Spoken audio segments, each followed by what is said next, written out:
Hello team, so quick video on what I require to get into a trade.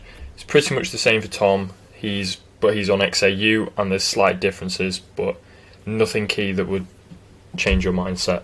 So I've jumped back to Friday, I'll go over the couple days after this as well, but I'll show you what requirements I need to get into my GBP USD trades, what would mean I don't get into them, and also if I have enough time I'll look into targeting as well. So first thing we're doing is daily bias, and I made a video on this a little bit ago so you guys know how I look for my daily bias. On this day, which is Friday 21st of June, we had a TP1 and it continued to hit break even on Monday, but my daily bias was bearish, so I was looking for sells. So first thing I'm looking for is a sweep of the Asian high, gather liquidity. Hopefully for me it stops the buyers out, but unfortunate for them, but that's the idea behind this liquidity. So first thing we do is we have a massive take of Asian liquidity. So this is very promising as we have a wick rather than a run up. This seems like manipulation, trying to get all the buyers in before we push on down, and that is what we did on this day. So we have that's rule 1 ticked. Next thing we're looking for is a market structure shift. So here's the most recent low before that push up, and we shift through it. We go straight through. So that's rule number 2 checked. Next thing we're looking for is a fair value gap, and in this case we have one just up here, and this is where I entered. Often you'll see me looking for the lowest fair value gap, which in this case will be here. This is usually what I'd enter in, and that is my rules, to enter in the lowest one.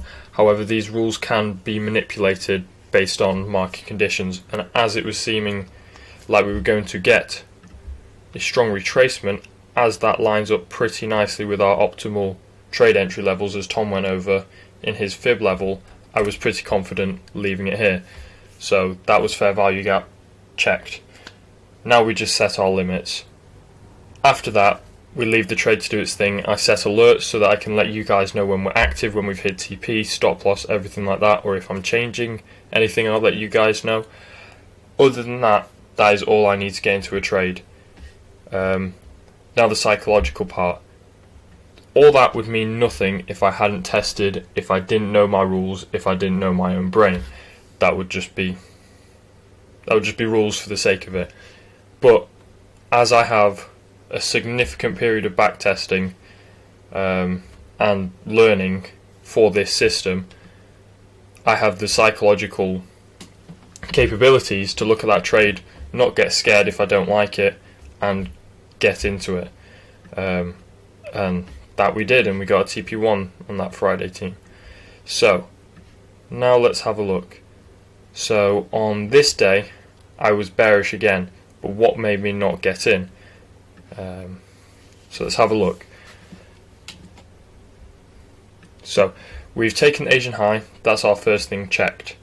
Now what is it we're looking for next? A market structure shift. Do we get one?